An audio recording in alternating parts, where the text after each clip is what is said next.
pakiramdam ng kaligayahan.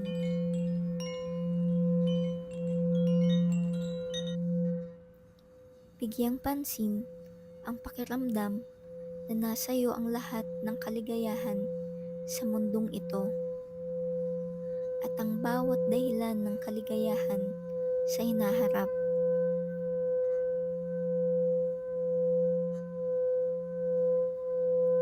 Alam mong nasa iyo ang lahat ng kailangan at hinahanap mo.